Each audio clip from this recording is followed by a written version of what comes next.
In the heart of the quiet town of Aberdeen, Australia, a community accustomed to peaceful routines would soon be shaken forever. On the morning of March 1st, 2000, what awaited police officers was unlike any ordinary crime. Inside a seemingly ordinary home lurked a scene that went far beyond the limits of the bearable. Something that felt more like a nightmare than reality. How could someone, described by many as a common and even maternal woman, commit such a grotesque act? The answer lay in the darkest layers of her personal life. A history of abuse, emotional instability, and violent outbursts that had accumulated like a ticking time bomb. And what could have driven Catherine to turn her own home into the stage of one of Australia's most shocking crimes? Investigators concluded that it was a toxic mix of revenge, sadism, and the desire to humiliate her victim even after death. Senior investigator Peter Anthony Muscio was the first to realize this was no ordinary homicide. As he stepped inside the house, he found bloodstains smeared across nearly every room, as if horror itself had spilled onto the walls. But nothing compared to what he discovered in the kitchen. A human skin carefully hung on a hook, a pot boiling with remains, and dinner plates arranged as if waiting to serve a family meal.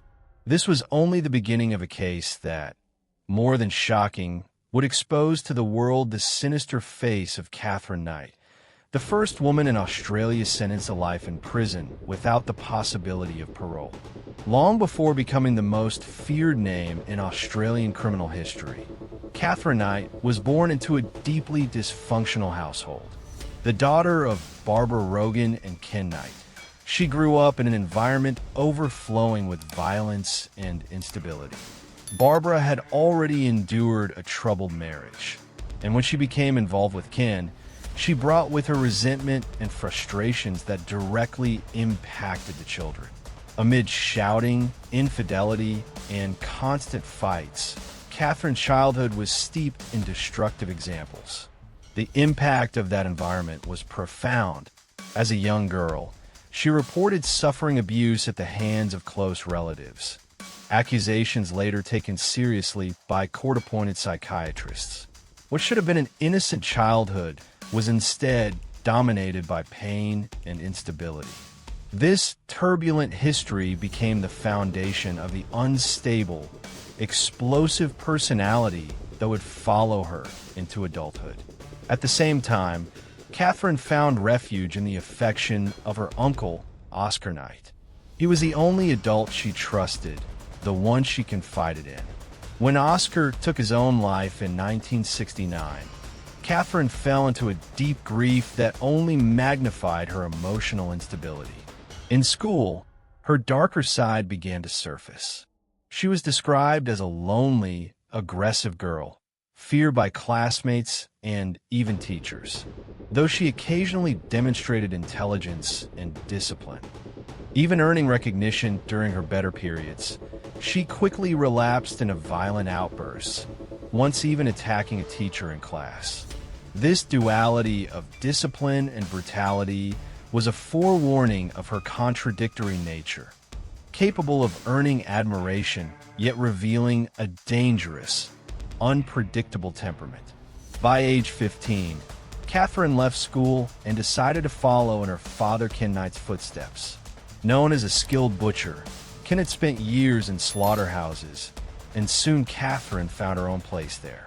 While the metallic smell of blood and the cries of animals repulsed most workers, to Catherine it felt strangely natural, almost comforting.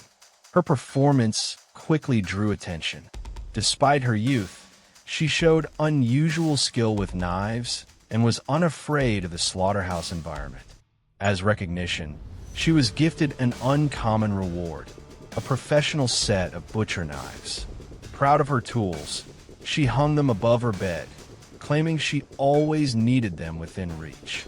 This peculiar habit would follow her for the rest of her life, symbolizing not only her connection to the trade, but also her fixation on blades. At work, Catherine built a double-edged reputation. On one hand, She was respected as a dedicated, efficient employee who endured long, grueling hours surrounded by death and machinery. On the other, her colleagues feared her explosive temper. A single slight could provoke her to intimidation, often wielding knives as threats. Later accounts from neighbors and acquaintances confirmed this reputation. Even outside of work, Catherine carried herself with aggression and dominance. She could be gentle in one moment and terrifying in the next, always keeping those around her on edge. It was as if the slaughterhouse had become the perfect stage for feeding both her sense of power and her deeply unstable personality. In 1973, Catherine began a relationship with David Kellett, a fellow slaughterhouse worker who carried with him a history of trauma and alcoholism. He had witnessed the death of a close friend in a railway accident and had also taken part in rescuing children from a horrific bus crash caused by a train collision. Experiences that scarred him deeply. Alcohol had become his way of numbing the pain.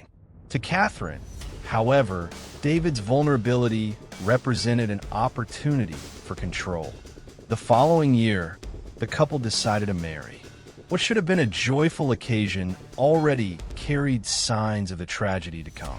Catherine's mother, Barbara, reportedly warned David. Her daughter had a dangerous temper, and any mistake could cost him his life. The warning seemed exaggerated at the time, but it would prove devastatingly true not long after. On their wedding night, violence emerged immediately. Frustrated that David failed to meet her sexual demands, Catherine attempted to strangle him on the very first night as husband and wife. It was the beginning of a marriage marked by aggression and chaos. As the months passed, the attacks grew more severe. On one occasion, while pregnant with her first child, Catherine struck David on the head with a cast-iron frying pan, causing a head injury that sent him to the hospital. Despite the seriousness of the assault, David withdrew his complaint after pressure from his wife. The pattern repeated: fits of rage, brutal violence, followed by apologies and brief periods of calm.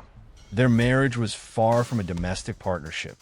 It was a battlefield where David fought for survival. The birth of their daughter, Melissa Ann, in May 1976, did not bring stability. Soon after, Catherine's behavior reached even darker levels, putting not only her husband but also the newborn at risk. After Melissa Ann's birth, Catherine's actions became increasingly alarming. Not long after being abandoned by David, she was seen aggressively pushing the baby carriage through the streets of Aberdeen, visibly unstable. Complaints led to her being admitted to a hospital, where she was diagnosed with postpartum depression. She was discharged after a few weeks, but her problems were far from over. Soon afterward, Catherine committed one of the most disturbing acts of her life. She placed her newborn daughter on the tracks of an oncoming train. The tragedy was narrowly averted thanks to the bravery of a man known as Old Ted, who pulled the infant to safety only seconds before the train passed. Hours later, Catherine stole an axe and wandered the streets, threatening people until she was detained again and admitted to psychiatric care. Even after multiple hospitalizations, Catherine showed no signs of improvement. In another incident, she abducted a woman at knife point, forcing her to drive toward Queensland. During the ordeal, Catherine claimed she intended to kill the mechanic who had repaired David's car, convinced he had helped him escape. At a gas station stop, the hostage managed to flee and call for help. When police finally caught up with Catherine, she was armed and holding a young boy hostage. After tense negotiations, officers managed to disarm her using broom handles and placed her back in Morisset Psychiatric Hospital. The case gained local notoriety and highlighted how dangerous she was, not only to her partners, but to anyone who crossed her path. Despite everything, David Kellett eventually reconciled with Catherine, clinging to the hope that she might change. But the reunion only prolonged the cycle of abuse and instability. What once seemed like isolated outbursts was now revealed as a consistent pattern of violent behavior, a grim prelude of what was still to come. By 1986, Catherine had entered a new relationship with David Saunders, a 38-year-old miner. At first, she appeared affectionate and caring, as if trying to rebuild the image of an ideal partner. However, within months, her aggressive nature once again dominated the relationship. Consumed by jealousy and paranoia, she frequently threw David out of the house, accusing him of affairs without evidence. The violence escalated to horrifying levels. In one shocking incident, Catherine stabbed Saunders' beloved dingo puppy to death, solely to show him what she was capable of if he ever left her. The calculated cruelty left him terrified. Shortly afterward, she struck him with a frying pan, knocking him unconscious. Even so, David stayed with her, trapped in a cycle of manipulation and fear Catherine expertly wielded. Their relationship produced another daughter, Sarah, increasing the number of children under Catherine's care. The couple even bought a house together, but the home quickly became suffocating.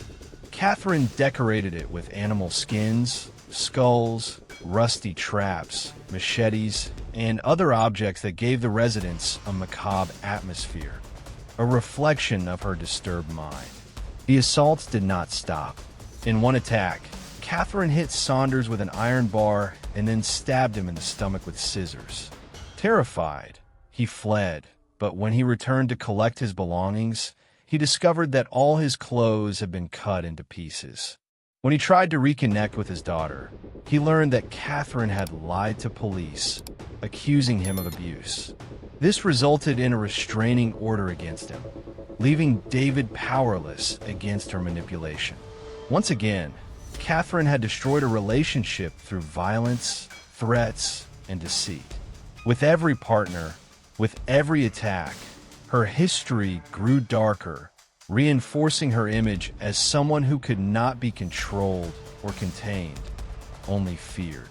After the turbulent end with David Saunders, Catherine didn't take long to start another relationship. The chosen one was John Chillingworth, a former slaughterhouse co-worker, a 43-year-old man who, at that time, seemed to offer the stability she had never found. Their union resulted in the birth of another child, Catherine's fourth. For a few years, life seemed to follow a less violent course. However, Catherine's unpredictable personality soon resurfaced. Constant arguments, emotional manipulation, and bursts of rage marked their coexistence. Chillingworth endured it for 3 years, until he realized his physical and mental health were at risk. The breakup for him would mean relief, later describing it as the luckiest escape of my life. Soon after, Catherine began the relationship that would forever change the course of her story.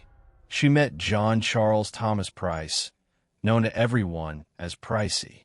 A father of 3 and a respected man in the community, John was known for his good humor and helpfulness toward friends and neighbors. Despite knowing about Catherine's violent past, he decided to take the risk, drawn by her initial charm and the acceptance his children also showed. At first, the relationship appeared calm. Catherine seemed attentive, taking care of the house, sewing, and dedicating herself to her partner. To many, they looked like the picture of a happy couple. But in time, the same shadows that haunted her previous relationships resurfaced. Catherine became controlling, jealous, and vindictive. When John refused her proposal for marriage, she reacted in devastating fashion. She sent his employer a videotape filled with false accusations of theft, which led to his dismissal. It was a cruel blow, since Price had built a solid career in the mining industry, which supported his family. Despite the gravity of her actions, the couple reconciled months later. to the surprise and disappointment of John's friends, who constantly warned him. Living with Catherine was like walking through a minefield. It was clear something terrible could happen, and it would. When Catherine returned to John Price's life, the atmosphere was no longer the same. His friends were blunt. If he stayed with her, he would lose their respect and companionship. John, however, believed he could handle the situation. He refused to let Catherine move back into his home, but continued the relationship. What seemed like a careful decision only fueled her fury further. Arguments became more frequent, always laced with threats. Catherine couldn't stand the distance and reacted with increasing violence. In February 2000, during a heated fight, she stabbed John in the chest. He survived, but the incident made it clear to everyone that his life was in grave danger. Shortly afterward, he filed a restraining order against Catherine in an attempt to protect himself and his children. The legal process seemed like a step towards safety, but John knew it wouldn't be enough.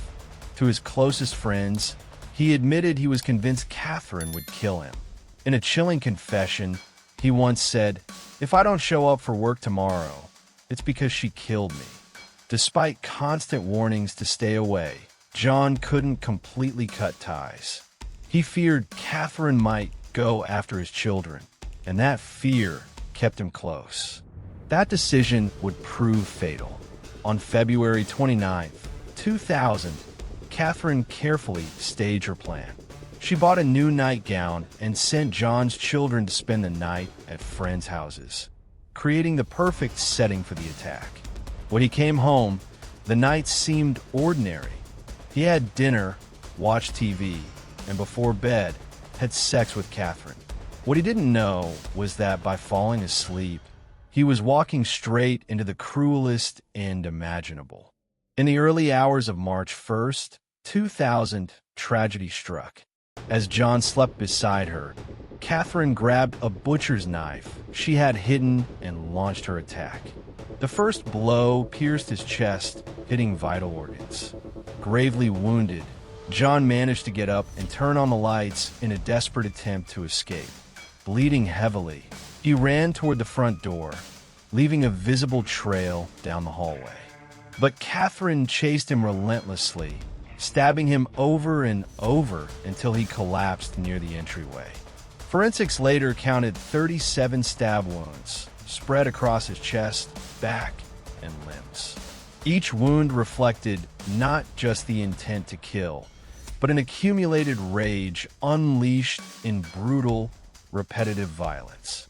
After the murder, Catherine began a series of acts that turned the crime into one of the most horrific in Australia's history. With near-professional precision, she skinned John's entire body and hung the flesh from a hook in the living room, as if it were a grotesque trophy. Then, she decapitated him and placed his head into a pot with vegetables, cooking it as though preparing a meal. In the kitchen, she set 2 full plates of human meat, accompanied by baked potatoes, pumpkin, cabbage, and gravy. Next to each plate, she left notes with the names of John's children, suggesting she had planned to serve them their father's flesh. A third meal, later found discarded in the backyard, seemed to have been rejected by Catherine herself. When investigators arrived, the house was drenched in blood from the bedroom to the living room. On an armchair near the mutilated body, police found a pack of cigarettes and a sharpening stone, adding to the scene's chilling coldness. John's skinned body was posed grotesquely, with a soft drink bottle in his hands and legs crossed, as though Catherine had staged a mocking display of her crime. In the early hours of March 1st, John Price's co-workers grew concerned over his absence. Known for his punctuality and commitment, his delay was unusual. A friend went to check on him and, upon finding bloodstains at the front door, immediately called the police. Senior investigator Peter Anthony Muschio was assigned to the case, accompanied by Sergeant Neil Raymond and other officers. What they found inside surpassed anything they could have imagined. A piece of cooked meat on the backyard lawn was the first clue that something horrific had taken place inside. Once inside, officers were confronted with a human skin stretched across the living room doorway, confirming this was far from an ordinary homicide. For seasoned investigators, it was a spectacle of horror that pushed the limits of their experience. Each room revealed further evidence that pointed directly at Catherine. On the stove, a pot simmered with John's head and vegetables. On the dining table, two carefully prepared meals waited for guests who would never arrive. Nearby, two blood-stained knives lay beside partially used blister packs of medication, suggesting Catherine had ingested pills after the crime, possibly an attempt to stage a suicide. Elsewhere in the house, officers discovered a handwritten, blood-stained note. In it, Catherine falsely accused John of crimes against her daughter, framing the murder as an act of revenge. Forensic evidence, however, proved her claims were fabricated. Catherine herself was found unconscious in a bedroom, having overdosed on pills. She survived and was immediately taken into custody as the prime suspect. The case against her was airtight. Witnesses had testified to her violent history. The crime scene bore the hallmarks of her butcher's skills, and the sheer brutality of the act left no doubt. Catherine Knight had orchestrated and executed one of the most heinous crimes in Australia's history. Once arrested and revived, Knight claimed she had no memory of what had occurred that night. Her defense attempted to argue amnesia and dissociation, insisting she was unaware of her own actions. But the overwhelming evidence from the crime scene made that defense nearly impossible to sustain. The trial, originally set for July 2001, was postponed to October and quickly became one of the most publicized cases in Australia. It wasn't just about murder. It involved mutilation, cannibalism, and the post-humiliation of the victim. The prosecution called upon former partners, relatives, and neighbors who described years of abuse, threats, and violent assaults carried out by Catherine. Their testimonies painted a picture of an unstable, cruel woman capable of turning any household into a living nightmare. The most harrowing moment of the trial came when prosecutors presented crime scene photographs. Judge Barry O'Keefe warned jurors they could excuse themselves if they couldn't handle the images. Some accepted the offer, unable to withstand the brutality. Those who stayed saw undeniable proof. Catherine's actions had been cold, premeditated, and sadistic.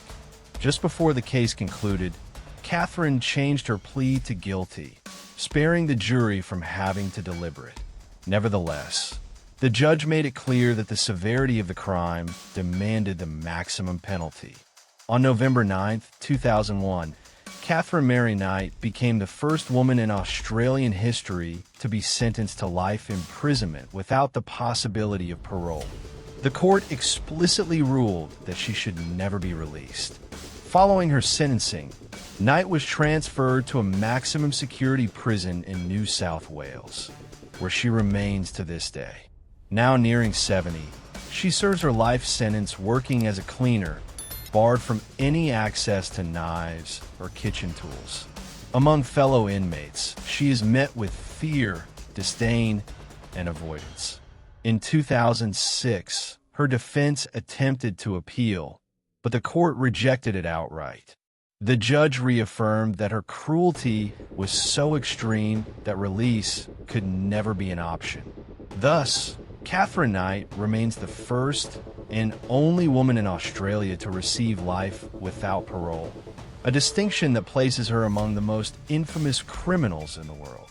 The case of Catherine Knight continues to be studied by criminologists, psychologists, and journalists alike. Her life illustrates a progressive pattern of violence that, for years, was ignored or minimized by partners, family, and even authorities. The result was not just the loss of John Price's life, but scars that spread through the small community of Aberdeen and the entire Australian society.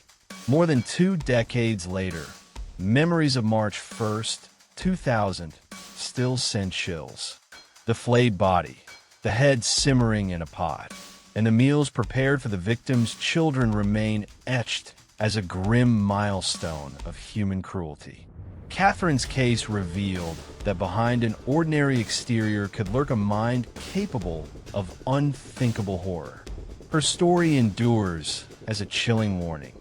Signs of violence should never be ignored. Left unchecked, they can culminate in tragedies that defy comprehension.